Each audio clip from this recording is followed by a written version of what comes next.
Hello BookTube, my name is Sarah and welcome to my channel.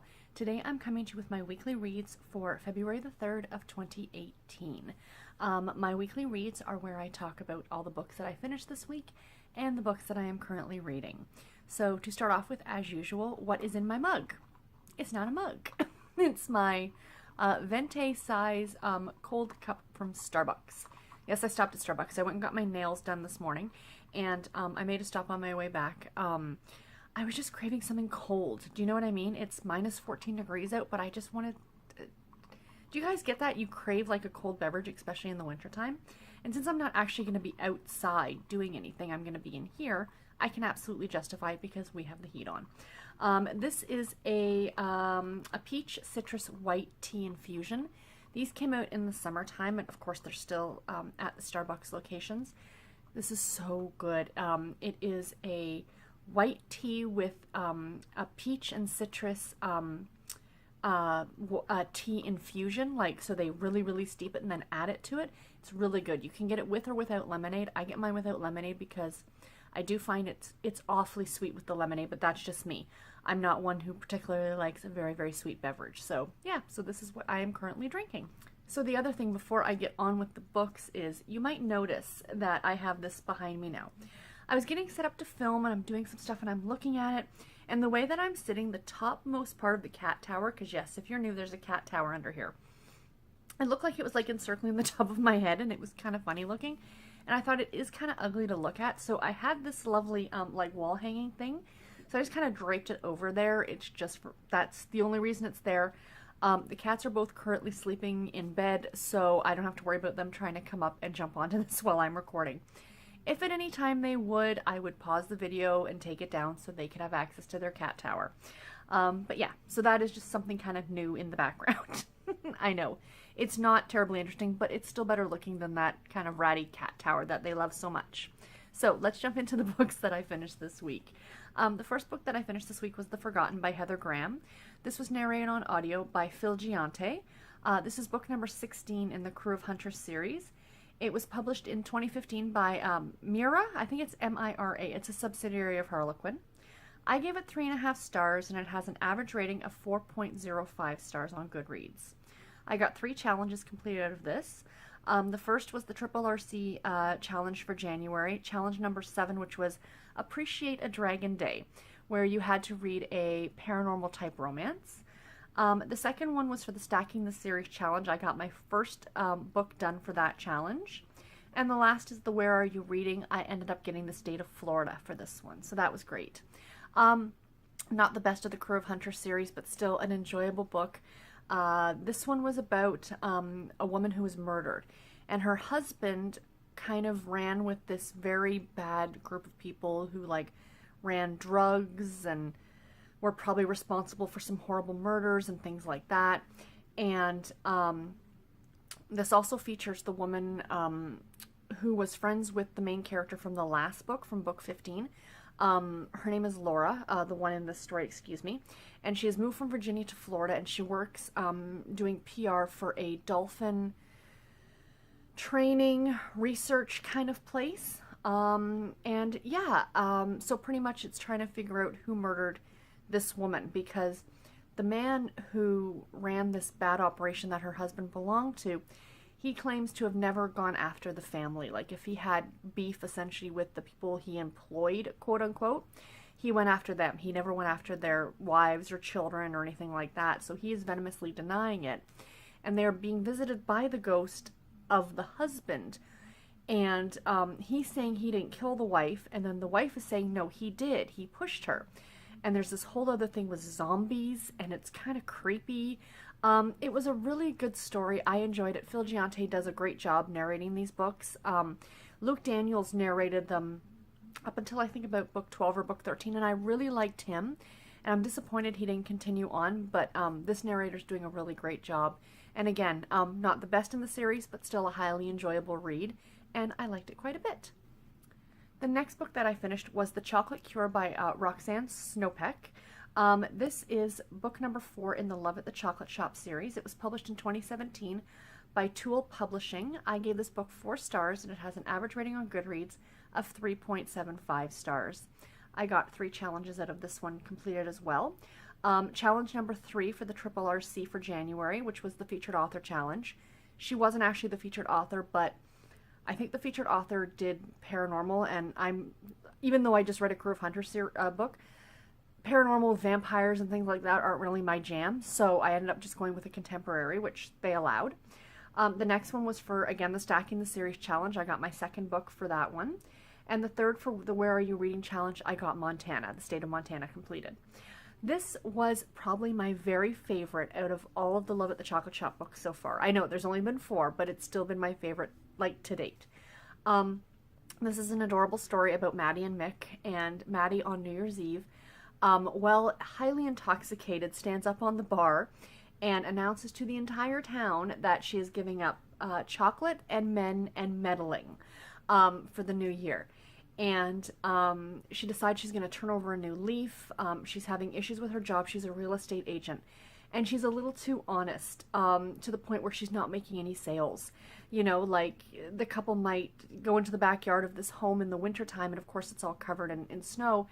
And, you know, the wife will be all gushing, oh, the garden back here would look beautiful. And Maddie, because she's lived in the town her entire life and knows the areas, she knows gosh darn well that nothing has ever been able to grow in that backyard. So she will tell them that, things like that. And so she hasn't made any sales, and her boss is about to let her go, unfortunately, unless she makes a sale by the end of February. So along with turning over this new leaf, she also decides to start volunteering at the hospital. So the first night that she's volunteering, she ends up getting sent to the emergency room to kind of be a helper. And this man named Mick is brought in, and he was in a plane crash. Now, not a plane crash like plane fell out of the sky crash, more of a plane incident. He flies one of those little Cessna planes, and there was going to be a bad storm, so he was moving it into the hangar. Like, it wasn't even up in the air. It was just like driving it along the runway to park it in the hangar, and it went over some ice or something happened, and he flipped the plane or something like that.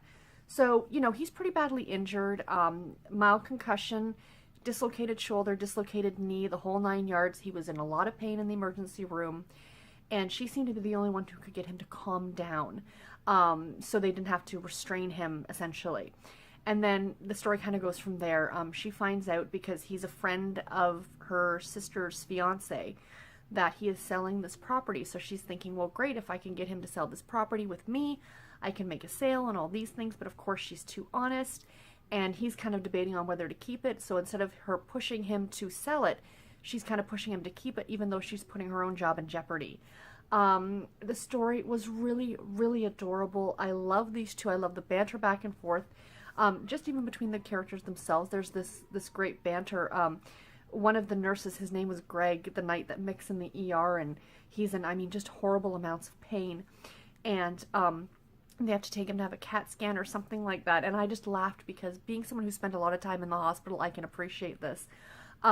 He's being wheeled out and, of course, being jostled, and he's in pain. And he says to this nurse, Mick says to Greg, he goes, I really hate you right now. And Greg's like, yeah, I get that a lot. That line has stood out with me, because it's, it's so funny and so true, because, poor nurses, they're the heart and soul of every hospital, and they just get beat down by doctors, by patients, and they still do a fabulous job with a smile on their faces, and I adore nurses. So just a little thing there, but I thought that was really, really funny. But yeah, the story is just so adorable. The other thing that I really appreciated is, I've read a lot of books where a character will get like a mild concussion, and I find as I'm reading it, like within 2 days they're fine. In this case, he wasn't. He suffered for well over a month. And even towards the end of the book, even at the end of the book, I think he was still suffering from headaches. And it was more real life to me that someone who suffered a major head trauma isn't bouncing back, 2 days later. He, debilitating headaches and all kinds of things. And I just think it was so much more realistic than you often see stuff like that portrayed in books. So I gave it extra points for that as well. But yes, I love this series. This was also a clean romance, which was really, really nice. The characters, the joke is, they do sleep together in the novel, but legitimately, it's just sleeping. And yeah, it's great. I absolutely love this series. Now, like I've said before, I think these are The books are kind of written by different authors. I think each author does like 2 books. But I really, really enjoyed this author's writing. I do plan on checking out more by her, not just in this series, but other stuff as well. So I highly, highly recommend it. The next book that I finished this week was When He Was Wicked by Julia Quinn. This was narrated on audio by Simon Preble and Kevin Brightening. I'll explain about that in just a minute. This is book number 6 in the Bridgerton series, and it was published in 2004 by Avon. I gave it 4 stars and it has an average rating on Goodreads of 4.03 stars. I got 2 challenges completed out of this one. Again, the Triple RC challenge for January, prompt number 1, which was J is for January, Julia Quinn, J. And the second one was for the By the Numbers quarterly challenge for 4 words. So, the dual narration. There is not dual narration in this book. So, the way this series was originally written is that Julia Quinn wrote the 8 books, which follows the 8 Bridgerton. I keep wanting to call them Bridgertons. It's the Bridgerton series. Sorry. I do apologize for messing that up every single time I've ever talked about it. It wasn't until I listened to it on audio and went, oh yeah, that makes sense. She wrote the 8 books, one about each sibling in the series.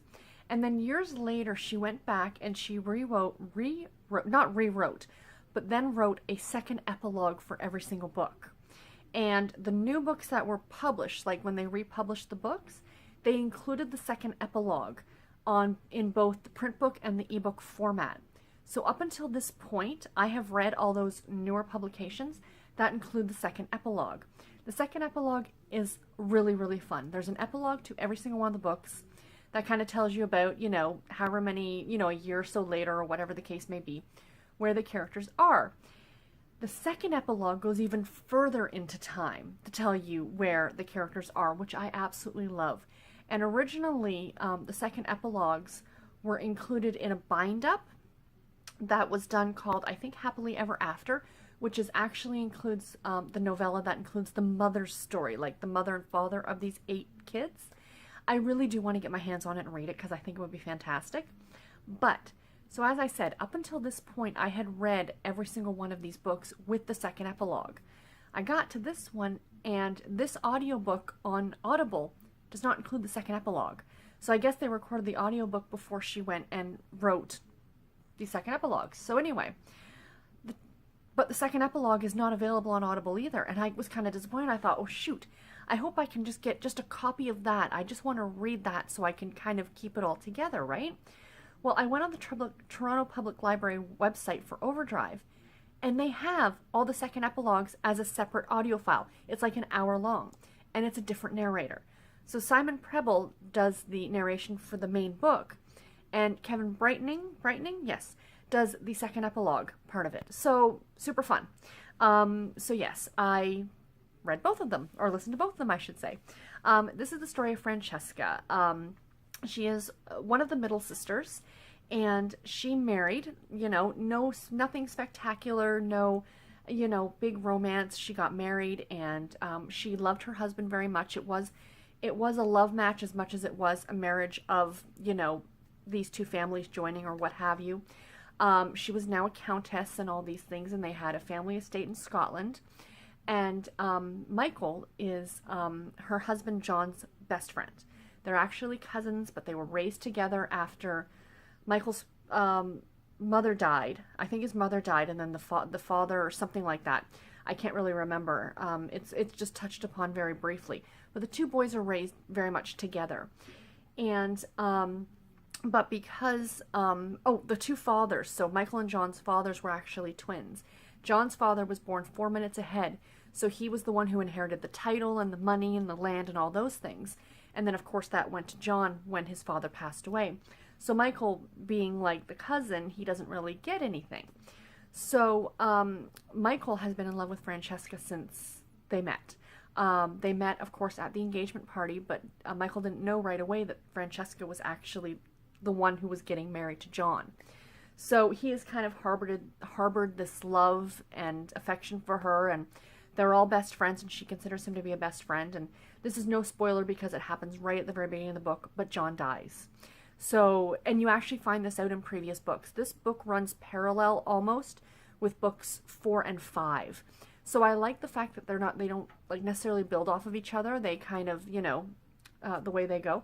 So you hit some scenes that you may have read in book 4, book 5, but you could read this as a standalone and not be lost. You'd still get where the story was coming from, or what was happening in the story. So then anyway, then of course, you know, Michael is kind of looking after Francesca, and, you know, everybody's kind of telling him, well, maybe you should marry her and all these things. And he's like, listen, because the cousin died, he now inherited the land and the title and the money and his seat in the House of Lords and all these things. He wasn't going to take his wife too.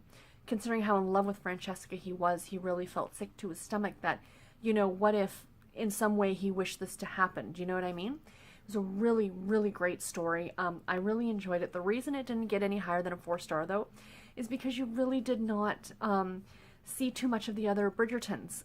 The rest of the family, it's touched upon here and there. You see them, but you weren't immersed with the rest of the family like you are in the other books, and that's part of the fun of these books.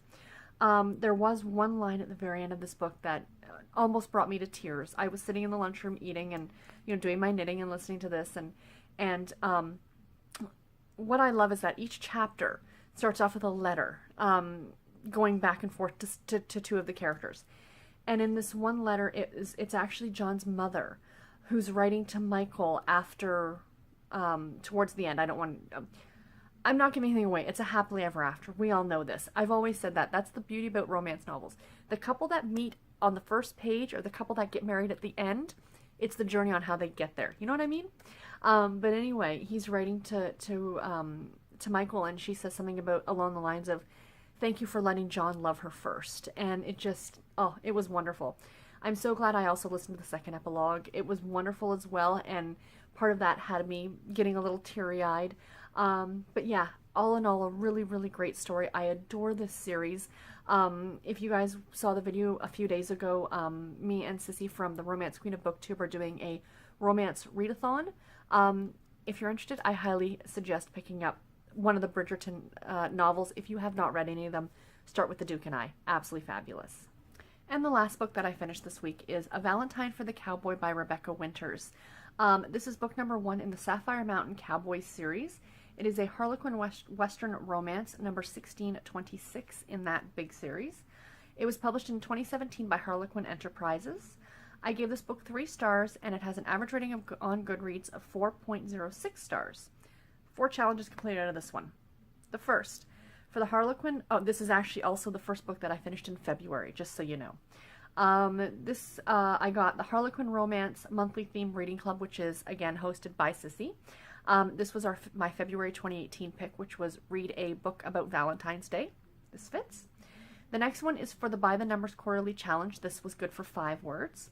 And I've started 2 brand new challenges. The A Million More Pages group on Goodreads does this like 5-month-long, you know, a big challenge where you're put into teams, and there's this whole, you can immerse yourself in this absolutely fully and try and do every challenge, which in my opinion is just ludicrous. There's no way I could keep up with it. Or you can pick and choose challenges, and then you earn points towards your team's total. Do you know what I mean? So it's almost like a team challenge, but there's little challenges within. So the 2 that I have picked to do, the first one is the Fairy Tale Sampler. So they're taking all these different, so fairy tales is the entire theme for this 5-month challenge. And so for this challenge, they're picking different fairy tales, and each one gives you 3 prompts, and you need to pick 1 prompt. So for whatever it is you're doing, you only need 1 of the 3 prompts. So you have a lot of opportunity to try and finish books. This is only a 2-month challenge. It runs until the end of March. So for this one, I was able to get Peter and the Wolf out of this one.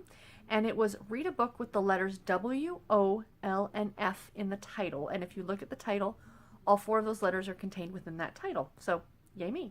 The second one is the Spell It Out Challenge, the Fairy Tale Spell Out Challenge.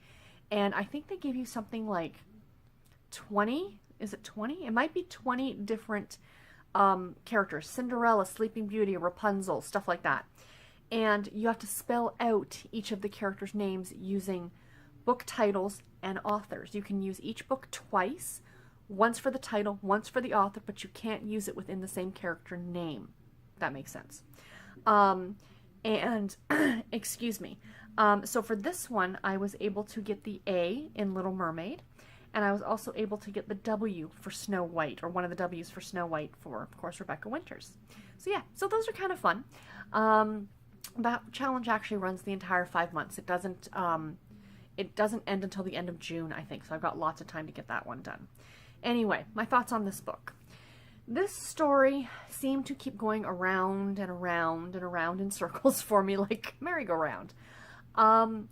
It was a cute enough story. It could have been told as a novella, let's be honest.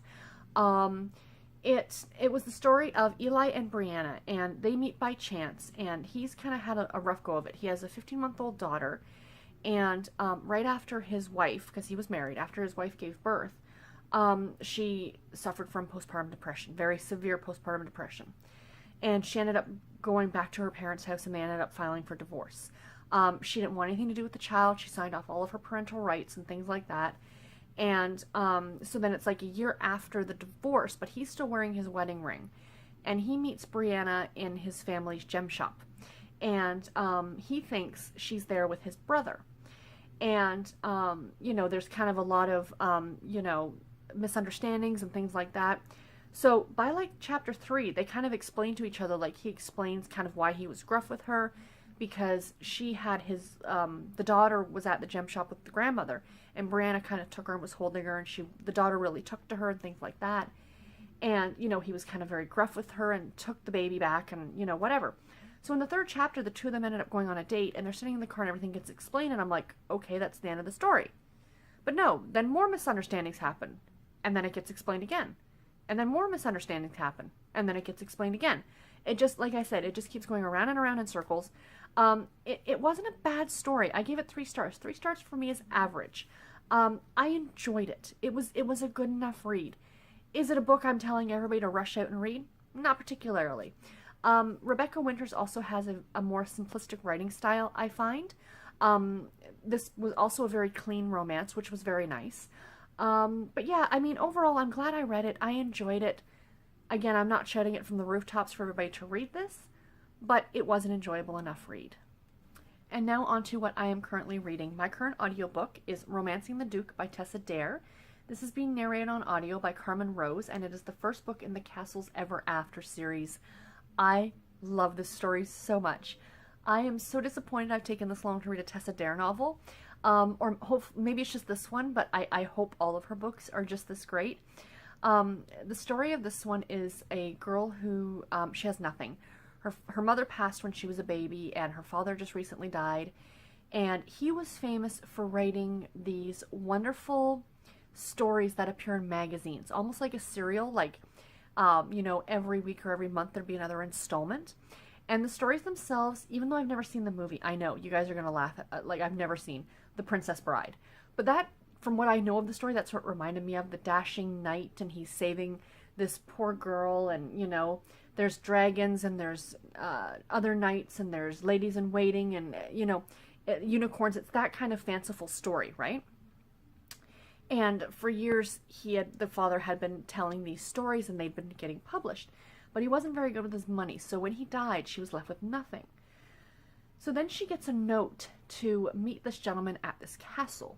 And she's inherited this castle. The problem is that there's a duke that's currently living there, and he doesn't know that the castle has been sold. He suffered a horrific accident, and as such has kind of sequestered himself in this castle and hasn't wanted to do anything or re-enter society or anything like that. There are some very, very whimsical elements to this story, especially with the whole, like fantasy Robin Hood, Princess Bride type stories that's going on in the background. There are live-action role-playing characters. This is like, what, the 1800s in England? And these people were following her, and like they do like reenactments of stuff in the stories and stuff like that. It's just wonderful. The narration is absolutely fabulous. I'm really, really enjoying it. And I'm loving this book so much, and I definitely will be continuing on with the series. So from what I understand, the premise of the series is that these castles have been, given to these girls as inheritance, and the other 3 books are going to follow 3 other girls and 3 other castles. So yeah, they do say this is partly a Beauty and the Beast retelling, and I can kind of see that with, like the man who's been physically and emotionally damaged, who's kind of living himself in a castle, and this, you know, girl comes and, you know, she's a great beauty, even though Izzy, the main character, doesn't consider herself to be a great beauty. But still, I can absolutely see the Beauty and the Beast kind of being woven into the story. And yeah, I am really, really enjoying it. And even though I'm not done it yet, I absolutely recommend it if you like historical fiction on the more whimsical side, because that's what I consider this to be. My current ebook, which I have just started and have absolutely no information really on it, is Cowboy Behind the Badge by Delores Fossen. This is book number 2 in the Sweetwater Ranch series. This is I think it's a Harlequin intrigue novel. Like I said, I just finished this morning the Valentine Cowboy story, and I have yet to start Cowboy Behind the Badge. I think it's something about, there are some twins, baby twins that are abandoned, and it's a second chance romance, and he's a cop or something like that in the military. So yeah, I'm not too sure. I'll have more information for it for you guys next week when I finish it. So the last thing, of course, I wanted to show you guys is what I am currently crafting on this weekend. And sorry, I just want to bring up the picture here on my tablet so I can show you. I'm doing some more cross stitch this weekend because we got this next part, February's part, for the Legendary Creatures sampler that I am doing. So I am almost done Medusa. So there's Medusa. I am almost done her.